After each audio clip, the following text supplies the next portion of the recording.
Fabricated City. Ya, film ini berasal dari negara yang jadi kandangnya opa-opa ganteng. Kalian pasti tahu lah. Ya, Wonosobo. Gak. Korea Selatan, geng. Oh ya, by the way, balik lagi nih di Build Zombie. Udah lumayan juga ya kita jarang upload nih. Maklum, geng. Cari kayu bakar dulu kemarin-kemarin biar dapur tetap ngebul, ya gak? Seperti biasa nih, kita bakal bawain alur cerita film lagi. Tapi kali ini agak serius nih kita, soalnya film action nih. Tantangan juga sih buat kita bawain alur cerita film action. Ya, semoga kalian suka dan enjoy sama alur cerita yang Upil Zombie bawain. Dan seperti biasa juga ya kan, sebelum kita lanjut ke inti cerita, kita masuk intro dulu. Mr. Zombie, bangun bos, intro dulu kita.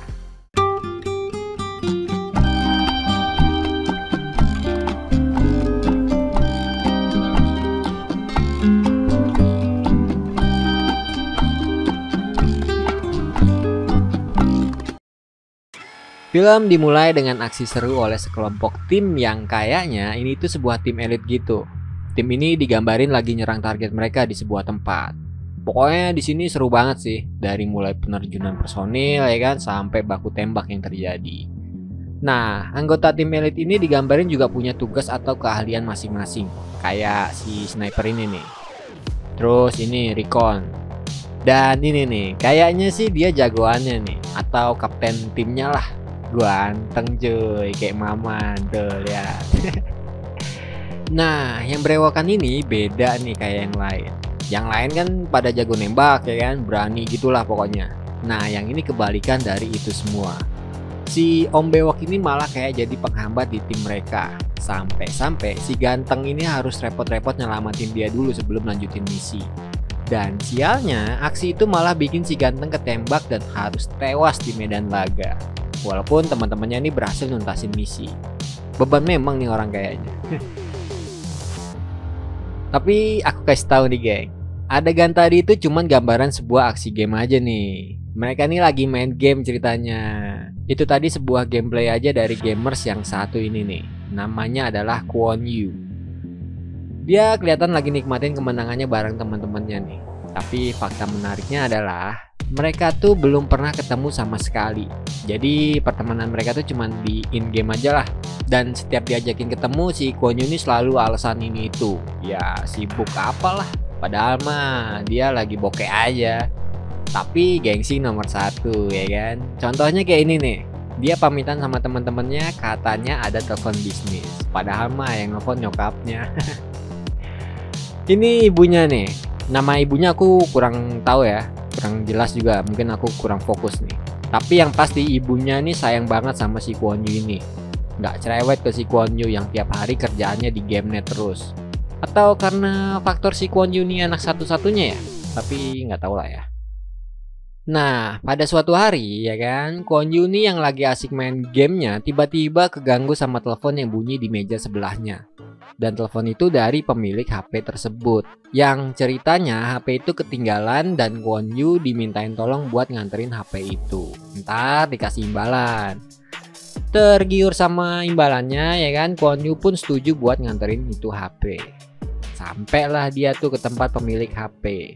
Tanpa curiga sedikit pun, dia masuk gitu aja dan karena memang pintunya juga udah kebuka sedikit. Pas di dalam nih, dia disambut sama suara seorang wanita yang samar-samar lagi mandi. Agak gimana gitu ya kan. Kwon Yu nggak panjang lebar tuh tapi dia disuruh taruh HP-nya di situ dan ngambil upahnya yang ditaruh si cewek itu di kamarnya. Habis itu Kwon Yu balik. Ya sebelum balik ya modus-modus dikit sih. Hari pun berlanjut tuh. Kwon Yu yang lagi tidur siang tiba-tiba kebangun gara-gara rumahnya nih digerebek polisi. Dia ditangkap atas dugaan pemerkosaan dan pembunuhan anak di bawah umur. Yang parahnya lagi ada barang bukti sebuah pisau yang berlumuran darah. Kwon Yu yang masih bingung ya kan dibawa polisi buat interogasi. Ternyata beritanya udah tersebar luas dengan cepat. Nih bentar nih geng.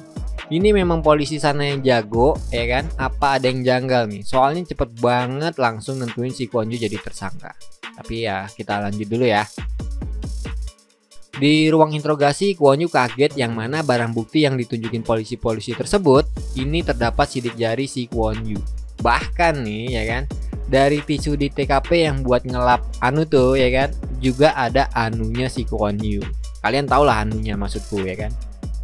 Nah, di sisi lain, abis si Kwon Yu ditetapkan sebagai tersangka ya kan, ibunya ngedatengin seorang pengacara buat minta bantuan ngebelain si Kwon Yu. Tapi dari gelagatnya nih, si pengacara ini kayak nyembunyiin sesuatu gitu. Entah dia udah diancam atau gimana ya, pokoknya si pengacara nih ogah-ogahan buat ngebela si Kwon Yu. Dia malah nyaranin buat Kwon Yu ngaku aja. Ya setidaknya kalau dia ngaku ntar dapat keringanan. Dan akhirnya di persidangan dalam kondisi yang masih bingung, Kwon Yu cuma bisa pelangap-pelongo aja dengerin tuduhan-tuduhan yang dikasih ke dia. Yang bilang korban diperkosa 2 kali lah, terus ditusuk 30 kali lah, edan lah pokoknya.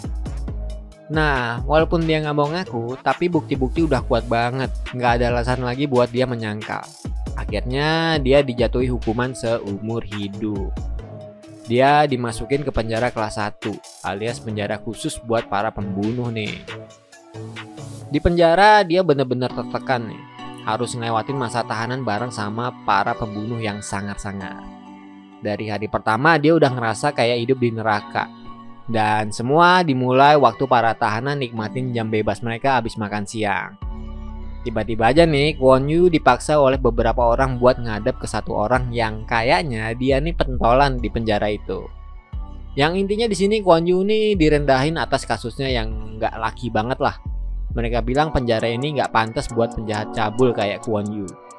Dan Kwon Yu yang nggak terima secara spontan langsung nyerang si pentolan itu. Nah dari sini nih awal kehidupan Kwon Yu di penjara terasa kayak di neraka. Dia tiap hari disiksa dan dibully sama anak buahnya si pentolan tadi. Habis-habisan lah diajar tuh tiap hari. Dan mungkin saking desperate-nya ya, sampai-sampai dia tuh mutusin buat bunuh diri. Walaupun gagal karena ketahuan sama petugas yang jaga. Dan gak lama dari insiden itu, dia juga kedatangan ibunya bersama si pengacara. Ibunya lihat Kwon Yu yang hilang harapan ini tetap nyemangatin agar Kwon Yu harus bisa bertahan selama ibunya berjuang di luar sana. Dengan dorongan semangat tadi ya kan, Kwon Yu pun semangat lagi nih. Dia makin terbiasa tuh, kayak pisau lah, makin hari makin tajam dia diasah terus mentalnya. Dan di suatu momen makan siang ya kan, dia didatengin seseorang yang katanya dia ini adalah pelaku pembunuhan berantai satu keluarga. Dan juga dia makan tuh korban-korbannya. Tapi geng, yang aneh nih, dia nih kan kanibal ya hitungannya ya, tapi nggak sesuai banget sama realitanya. Apa dia korban fitnah juga? Ya nggak ada yang tahu sih. Pokoknya si kakek tua ini ngasih Kwon Yu selembar tumbuhan buat ngobatin luka-lukanya si Kwon Yu. Di sini dia sama si kakek ngobrol-ngobrol gitu. Dan dari sinilah Kwon Yu juga makin pede buat ngadepin pentolan korek tadi tuh. Di suatu momen ya kan, dia nih udah berani ngelawan ya kan, sebelum akhirnya dilerai sama penjaga penjara. Tapi si penjaga ini ternyata memang kebetulan aja lagi nyari si Kwon Yu. Soalnya si Kwon Yu nih lagi dapat kunjungan. Dan itu adalah si pengacara. Kwon Yu bingung nih kenapa si pengacara datang sendiri. Dan ternyata nih guys, si pengacara bawa berita duka buat Kwon Yu. Kwon Yu dikasih tahu sama si pengacara bahwa ibunya udah bunuh diri karena merasa frustasi dengan semua ini.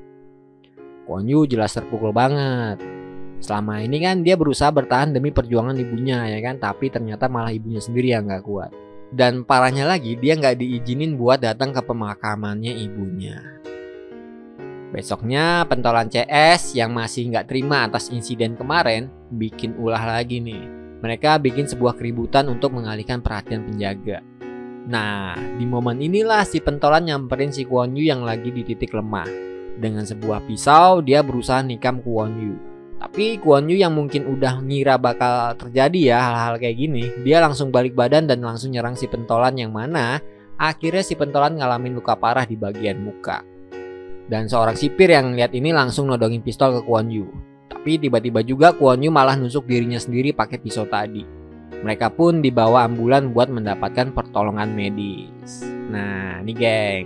Di sini kita dikasih tahu nih, ternyata ini semua udah direncanain matang oleh Kwon Yu dibantu sama si kakek ini nih. Tuh. Terjadilah baku hantam di ambulan tersebut. Yang singkatnya mereka mengalami kecelakaan akibat keributan di dalam ambulan. Dan hokinya Kwon Yu selamat, geng. Di sini juga sebenarnya dia udah ditodong pistol juga pas mau kabur sama seorang sipir ya kan, tapi entah kenapa si sipir ini secara sengaja ngebiarin Kwon Yu buat kabur. Dan layaknya Ninja Hattori ya kan, dia mendaki gunung dan lari ke pemukiman terdekat buat ganti pakaian. Di sisi lain, para polisi sibuk blokade jalan dan menyisir daerah tersebut.